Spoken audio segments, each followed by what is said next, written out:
네, 안녕하세요. 손프망입니다. 자, 오늘은 제가 유동성 지표 중에 하나인 글로벌 통화량에 대해서 한번 다뤄보고자 합니다.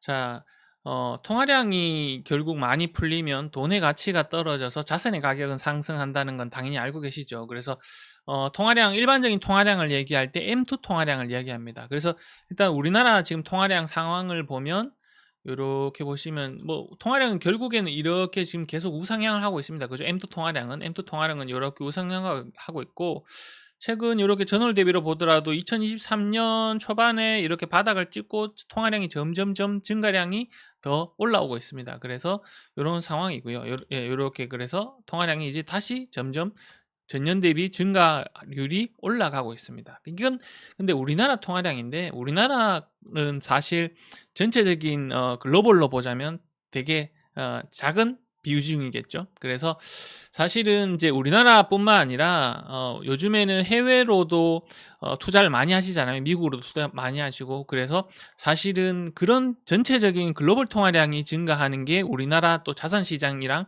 아파트 시장이랑 또 관계가 예전보다 훨씬 많이 커졌습니다. 자, 그래서 저도 이제 유동성 측면에서 여기 이제 글로벌 M2 통화량을 요렇게 표시를 해서 모니터링 해야 되겠다 생각했거든요. 그래서 여기 지금 표시를 해 놨는데, 이거는 이제 그 글로벌 중앙은행들의 M2 통화량입니다. 글로벌 중앙은행들, 중앙은행들 중에서 좀 큰 중앙은행들, 뭐 연준이나 그죠? 영국이랑 요런 유럽이랑 요런 중앙은행들, 큰 중앙은행들의 M2 통화량을 이렇게 표시해 놓은 겁니다.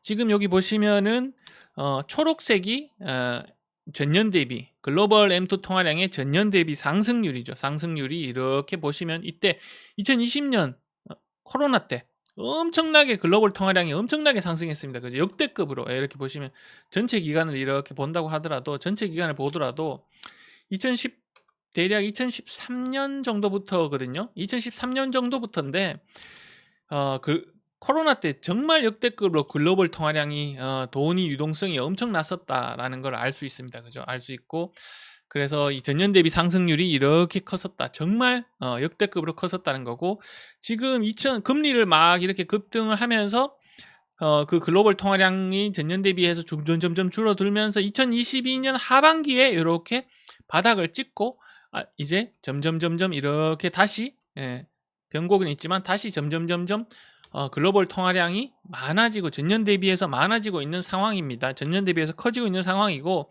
전체적으로 이렇게 보자면 이렇게 급격하게 증가했다가 조금 이제 감소했다가, 그죠? 23년까지 감소했다가 다시 주춤하다가 다시 최근에 25년 들어서 다시 글로벌 통화량이 이렇게 기울기를 보시면, 점점 조금 더 가팔라지게 금리를 인하하고 있으니까 전체적으로 글로벌 통화량이 더 많아지고 있습니다. 자, 여기서 이제 그러면은 M2 통화량이 많아진다는 뜻은 뭐냐 하면, 이게 그런 얘기 들어보셨습니까?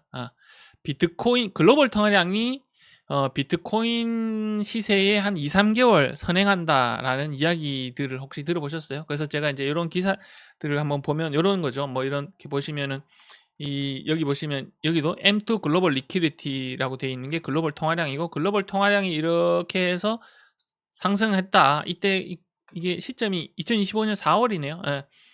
지금으로부터 4달 전이죠.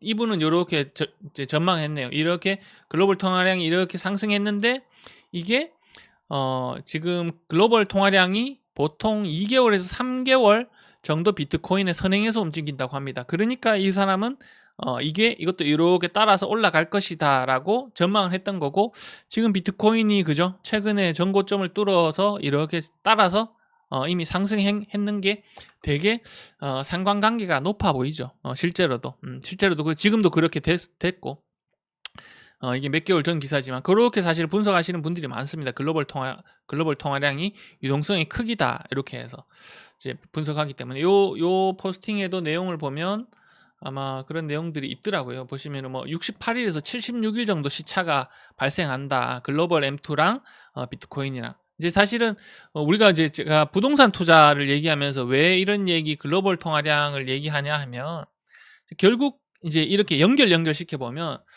글로벌 통화량이랑 그러면은 비트코인이 사실은 이렇게 상관관계가 크고, 왜냐하면은 비트코인이라는 게 예전에는 금이었지만 지금은 어떻게 보면 넘쳐나는 이 통화량을 어떻게 보면 해지하는 자산의 성향을 갖고 있기 때문에 저렇게 움직이는 게 아닌가 싶고요.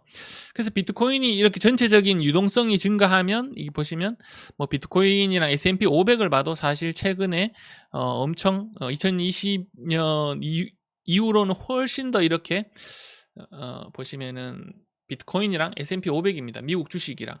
유동성이 많으면 미국 주식도 같이 따라 움직인다는 거죠. 그죠? 이렇게 해서 상관관계가 되게 높게 움직인다는 거를 볼 수 있습니다. 볼 수 있고 조금 더 한 단계 더 올라가서 우리가 이제 부동산 채널이니까 이거 보셨죠? 그래서 이게 지금 다시 보면 S&P 500이랑 비트코인의 어떻게 보면 상관관계고 비트코인 보시면 조금 더 먼저 움직이고 그죠? 먼저 움직이고 조금 더 늦게 S&P 500이 이렇게 따라 움직이는 경향이 있고 거기에 이제 서울의 아파트도 유동성의 영향들을 되게 많이 받기 때문에 서울의 아파트 가격에 이렇게 전월 대비 증감률을 이렇게 보시면 조금 이제 2020년 최근 기준으로 이렇게 확대해 보면 엄청 그죠?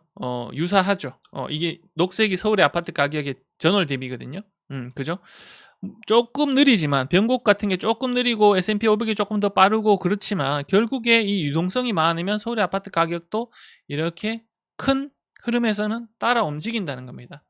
자, 그런 관점에서 사실 우리가 전망해 보면 사실 그렇게 이 시장을 거꾸로 움직이게 한다는 게 정말 쉽지 않은 정책입니다. 그러니까 어떻게 보면 우리나라 안에서 통화정책, 재정정책 아니면 뭐 대출정책 이런 것들로 전체적인 글로벌 유동성의 반대 방향으로 가게 부동산 아파트 시장, 서울의 아파트 시장을 만든다는 게 정말 어려운 일이고 그 어려운 일을 문재인 정권 때도 그렇게 20몇 번의 그런 수요 억제 정책을 펼쳤음에도 불구하고 그 전체적인 유동성에 흘러나오는 것을 반대로 가는 것을 막지 못했습니다. 그래서 이제 사실은 이런 부분들을 조금 더 비중 있게 보셔야 된다는 거고 그래서 사실 타고 올라가다 보면 우리나라 M2 통화량, 우리나라 통화량도 중요하지만 결국에 지금처럼 전 세계적으로 투자를 하고 우리도 마찬가지죠. 비트코인에도 투자하고 나스닥에도 투자하고 그죠? 그렇게 된 시대가 된 이상 예전보다 글로벌 M2 통화량을 이제 많이 신경 써서 보면 많은 인사이트를 얻을 수 있다라는 얘기를 조금 하고 싶었습니다. 그래서 사실 이렇게 조금 그런 전체적인 큰 유동성, 전 세계 유동성 방향들을 보면 부동산 투자뿐만 아니라 뭐 주식 투자, 코인 투자 이런 것들도 훨씬 더 조금 방향을 잘 잡을 수 있지 않을까 해서 저도 정말 좋은 지표라고 생각돼서 오늘 한번 다뤄봤습니다. 그래서 파도를 거꾸로 가세기보다 파도를 타고 가야 되겠죠. 그래서 큰 방향을 먼저 보시고 그런 부분들이 중요도를 파악하고 세부적으로 우리나라 안에서 정책의 힘, 정책의 방향 이렇고 그리고 지역 안으로 들어가서 공급이나 수급의 상황 이런 것들을 조금 복합적으로 보셨으면 폭넓게 자산 시장을 보면 훨씬 더 여러분들이 좋은 의사 판단하는데 도움이 될 것 같습니다. 네, 그럼 오늘은 여기까지 하도록 하겠습니다. 감사합니다. 손푸망TV 채널 구독, 좋아요, 알림 설정 부탁드려요.